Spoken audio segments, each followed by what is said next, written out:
Assalamualaikum warahmatullahi wabarakatuh. Salam sejahtera rekan-rekan mahasiswa. Pada video kali ini saya akan memaparkan terkait praktik unit 2, yaitu tahapan evaluasi penyuluhan pertanian. Sama seperti pada penjelasan praktik unit 1, bahwa besar harapan saya rekan-rekan mahasiswa sudah membaca dan mempelajari materi-materi yang tersaji pada buku materi pokok. Baik, kita langsung saja ke rancangan aktivitas tutorial pada pemaparan kali ini. Setidaknya saya membaginya ke dalam 3 poin. Nah, poin yang pertama yaitu tentang pengertian evaluasi penyuluhan pertanian.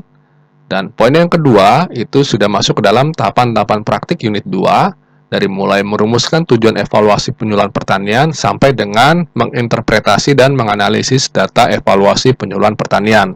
Dan yang ketiga, ini saya tidak bosan mengingatkan agar setiap mahasiswa dapat menyelesaikan laporan praktik sesuai dengan panduan praktik.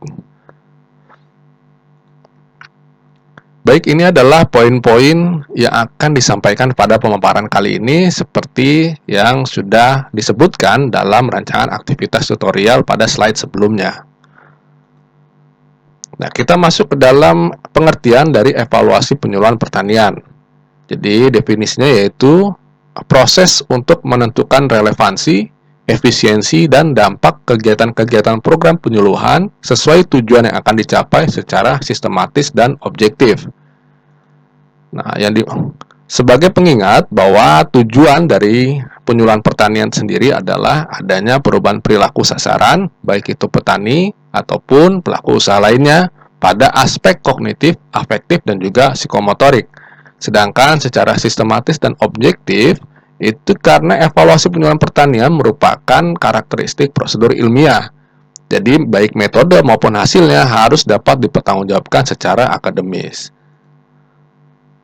Nah, kita masuk ke dalam tahapan praktik yang pertama, yaitu merumuskan tujuan evaluasi penyuluhan pertanian. Nah, di sini, saran dari saya, rekan-rekan mahasiswa dapat berkunjung terlebih dahulu ke kantor Balai Penyuluhan Pertanian, agar rekan-rekan mahasiswa dapat memeriksa dokumen program penyuluhan, sehingga rekan-rekan dapat menetapkan program penyuluhan yang hendak dievaluasi. Nah, sebagai contoh, misalkan disebutkan dalam dokumen program penyuluhan, ada satu program, yaitu program membuat pupuk kompos dengan menggunakan jerami sisa hasil panen, di mana tujuan program tersebut adalah petani padi Desa Cikandang dapat membuat pupuk kompos dengan menggunakan jerami sisa hasil panen. Nah, di sini teman-teman dapat memformulasikannya menjadi tujuan evaluasi penyuluhan pertanian berdasarkan tujuan program penyuluhan yang tertera pada dokumen program penyuluhan. Nah, di sini tinggal ditambah saja kalimat ataupun kata-kata dari tujuan evaluasinya. Nah, sebagai contoh di sini kata-kata yang digunakan adalah mengetahui nilai rata-rata pengetahuan. Ini juga berlaku jika yang diukur adalah aspek afektif ataupun sikap dan minat. Jadi bisa juga misalkan dirubah menjadi mengetahui sikap ataupun minat petani padi Desa Cikandang dan seterusnya, ataupun juga mengetahui keterampilan petani padi Desa Cikandang dan seterusnya. Yang pada intinya kalimat tujuan evaluasi penyuluhan pertanian ini merupakan kalimat pernyataan positif yang spesifik dan terukur.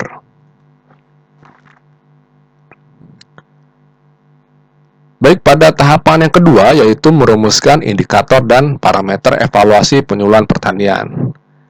Nah, sebelum kita beranjak, maka kita harus paham terlebih dahulu bahwa indikator adalah kriteria-kriteria yang mampu menjelaskan dari suatu objek yang hendak diukur.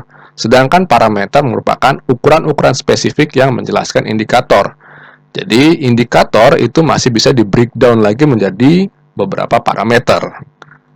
Nah, di sini juga saya sarankan agar rekan-rekan mahasiswa, sama seperti pada tahapan sebelumnya, itu ketika berkunjung ke kantor Balai Penyuluhan Pertanian, agar dapat berdiskusi dengan para penyuluh yang ada di sana di tempat untuk dapat menanyakan kerangka acuan materi yang digunakan, sehingga kerangka acuan materi ini dapat digunakan untuk merumuskan indikator dan parameter. Baik, sebagai contoh di sini, seandainya kita akan mengukur aspek pengetahuan. Nah, pada pada penyuluhan, yaitu membuat pupuk kompos menggunakan sisa jerami hasil panen, itu petani dapat dikatakan memiliki pengetahuan ataupun penyuluhan ini sukses jika petani itu dapat memahami secara pengetahuan tentang satu, pupuk kompos, larutan mol, dan juga pembuatan pupuk kompos. Nah, sementara dari indikator ini, dari 3 indikator, pupuk kompos, larutan mol, dan juga pembuatan pupuk kompos, ini dapat di breakdown lagi, ataupun dapat dipecah lagi menjadi kriteria-kriteria yang lebih spesifik. Sebagai contoh, misalkan pupuk kompos, ya petani dikatakan paham atau mengetahui, dikatakan sukses penyuluhannya itu jika petani itu mengetahui tentang definisi pupuk kompos, tentang prinsip pengomposan, mengetahui manfaat pupuk kompos bagi tanah dan tanaman. Begitu juga dengan indikator dan parameter yang lain, seperti larutan mol dan juga pembuatan pupuk kompos. Nah, ada juga sebetulnya variabel, ya, misalkan, mohon maaf, ini seandainya kita mengukur pada aspek sikap ataupun minat, gitu. Nah, di sini ada juga indikator yang merupakan parameter itu sendiri, yang artinya bahwa indikator tersebut tidak dapat dicacah lagi menjadi kriteria yang lebih spesifik. Nah, sebagai contoh, misalkan ketika kita ingin mengukur aspek sikap ataupun minat, misalkan di sini bisa dijelaskan bahwa indikatornya minat membuat pupuk kompos, minat menggunakan pupuk kompos, dan juga minat menginformasikan tentang pupuk kompos.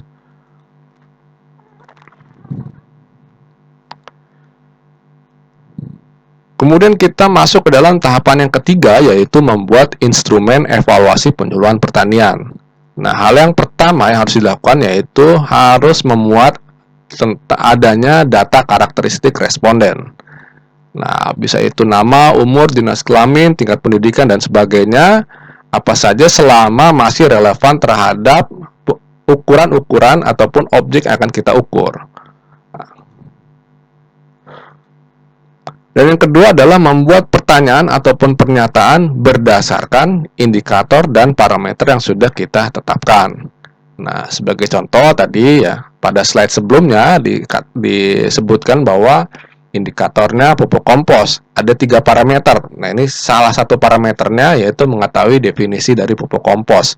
Kemudian ini bisa ditransformasikan menjadi sebuah pertanyaan ataupun pernyataan. Nah, pada contoh indikator pupuk kompos itu adalah bentuk pertanyaan secara tertutup, di mana jawabannya sudah disediakan dalam bentuk pilihan ganda. Misalkan, pupuk yang terbentuk dari bahan-bahan organik yang mengalami proses pelapukan disebut A, pupuk kompos, B, pupuk kandang, dan seterusnya. Sedangkan pada kolom nomor 2, itu ya, pembuatan pupuk kompos, bisa kita lihat bahwa ini juga merupakan salah satu bentuk pertanyaan ataupun pernyataan yang tertutup, di mana jawabannya juga sudah kita sediakan, yaitu pilihan jawaban benar ataupun salah. Nah, ini salah satu pernyataan ya, jerami yang sudah dicaca, bahan organik lainnya, dan larutan mol merupakan bahan-bahan dalam pembuatan pupuk kompos. Nah, pilihannya benar ataupun salah. Nah, beda kalau seandainya kita lihat pada kolom yang ketiga, yaitu pada indikator larutan mol. Nah, di sini justru ini adalah salah satu bentuk pernyataan yang terbuka karena jawabannya tidak ditentukan. Seperti ya, ini ya salah satu pertanyaan ya, bagaimana cara membuat larutan mol? Jelaskan tahapannya. Namun yang perlu diingat secara prinsip, semakin kita membuat pertanyaan itu lebih terbuka, maka kita akan semakin sulit dalam menentukan pembobotan nilainya dibandingkan dengan pertanyaan ataupun pernyataan yang tertutup atau yang sudah ditentukan jawabannya. Nah, ini salah satu contoh penggunaan skala Likert ya pada pernyataan ataupun pertanyaan pada instrumen evaluasi.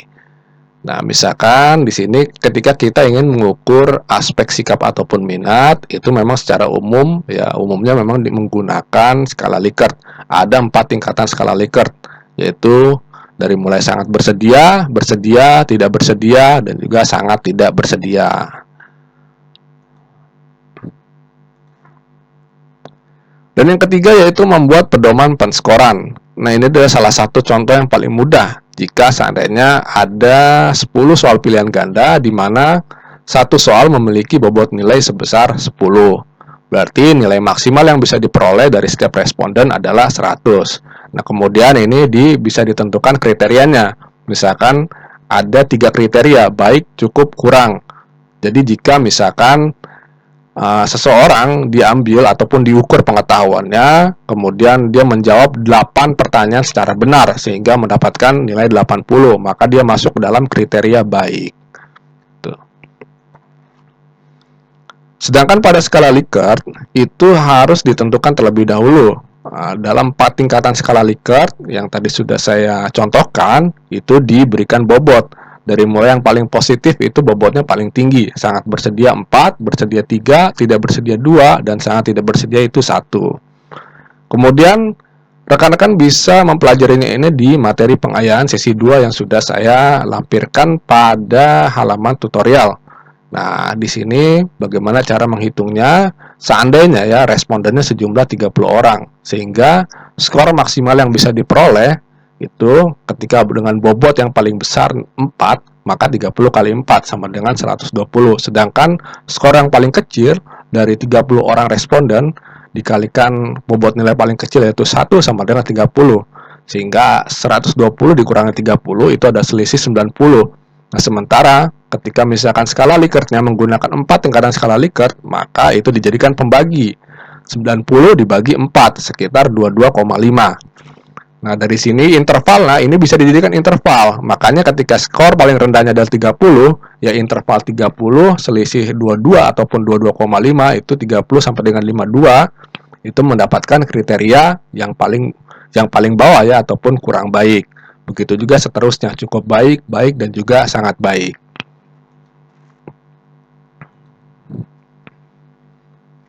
Baik, pada tahapan selanjutnya, ini tahapan yang keempat, yaitu menentukan sampel dan mengumpulkan data evaluasi penyuluhan pertanian.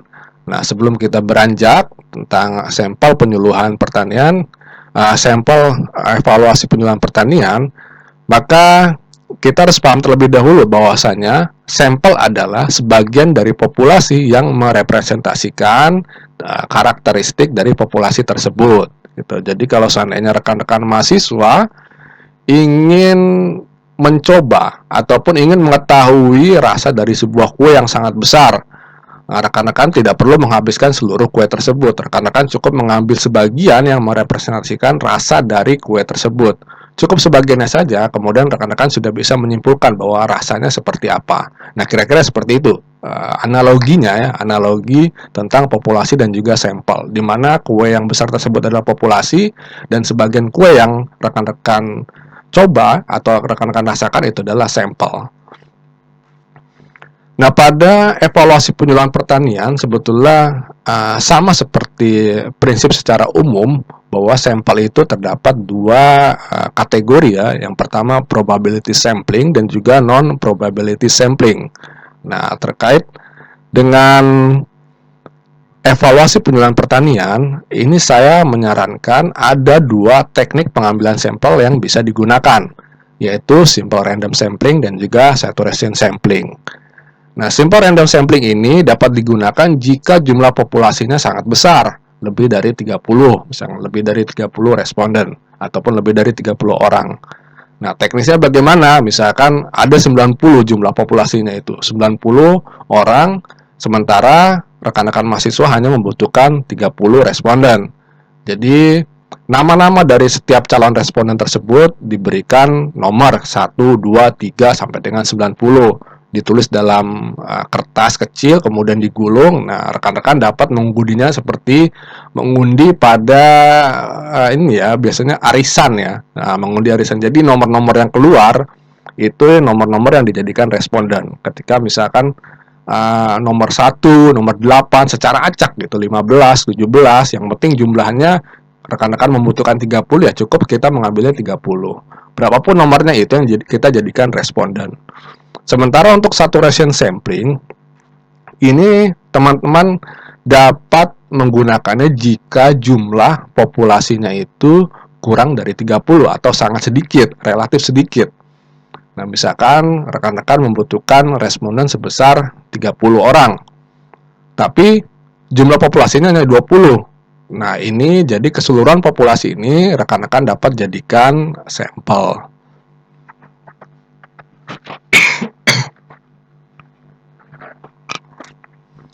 Baik, yang selanjutnya ini, jadi ini adalah sebuah teknis ya. Kalau seandainya di lapangan rekan-rekan menemukan, mohon maaf jika ada petani yang memang keterbatasan dalam memahami instrumen evaluasi, mungkin juga keterbatasan dalam bisa membaca dan segala macamnya, mohon bisa difasilitasi ya dalam mengisi instrumen evaluasi.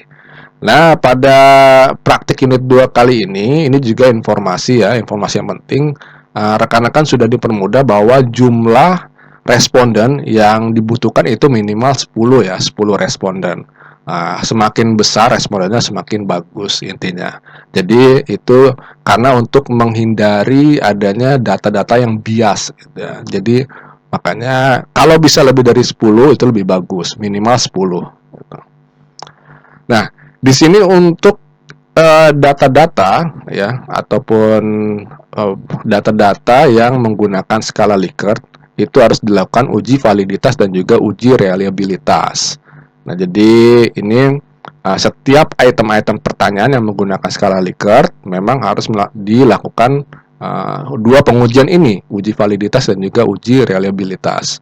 Nah, untuk tutorial mengenai penggunaan software SPSS, itu juga videonya sudah saya lampirkan di halaman tutorial e-learning. Rekan-rekan bisa mempelajarinya dan mempraktikannya.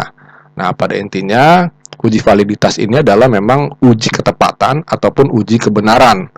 Jadi, bayangkan seandainya rekan-rekan ingin mengukur sebuah lintasan ataupun panjang, tidak mungkin rekan-rekan menggunakan alat ukur berupa timbangan, karena itu tidak kompatibel. Nah, itu juga maksud dari uji validitas. Harus tepat alat ukurnya dalam mengukur objek yang akan diukur. Sedangkan uji reliabilitas itu menyangkut masalah konsisten. Seberapa konsisten alat ukur ini dapat digunakan, baik dalam mengukur objek yang sama ataupun mengukur objek yang berbeda. Gitu.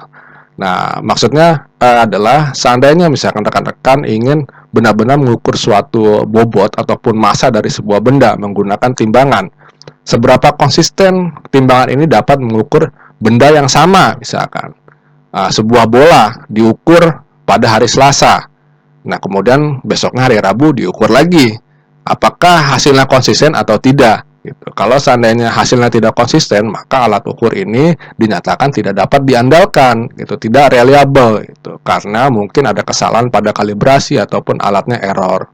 Nah, begitu juga bisa digunakan mengukur bola-bola yang lain gitu, atau mengukur bola yang sama ya pada mungkin waktu yang berbeda. Nah, kira-kira seperti itu ya analoginya bagaimana kita bisa memahami uji validitas dan juga uji reliabilitas. Dan tahapan yang terakhir yaitu menginterpretasi dan menganalisis data evaluasi penyuluhan pertanian. Nah, di sini data yang akan disajikan itu ada data berupa data kuantitatif dan juga data kualitatif. Dan datanya pun beragam, bisa berbentuk tabel, grafik, dan juga deskripsi. Nah, pada intinya atau sederhananya, interpretasi data yaitu membaca data ataupun informasi. Jadi hanya profiling, informasi keragaannya saja. Sedangkan analisis data itu penggalian informasi dan upaya mendapatkan kesimpulan, pemaknaan dengan cara membandingkan atau menghubungkan dan sebagainya.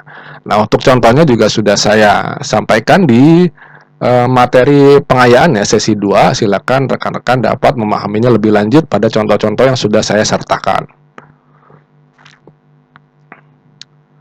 Nah, kita masuk kepada poin yang ketiga yaitu tentang penulisan laporan praktik. Sama seperti penjelasan praktik unit 1 bahwa intinya laporan itu harus ditulis sesuai formatnya, sesuai dengan sistematika pada panduan praktik ya. Jadi disesuaikan pada panduan praktik.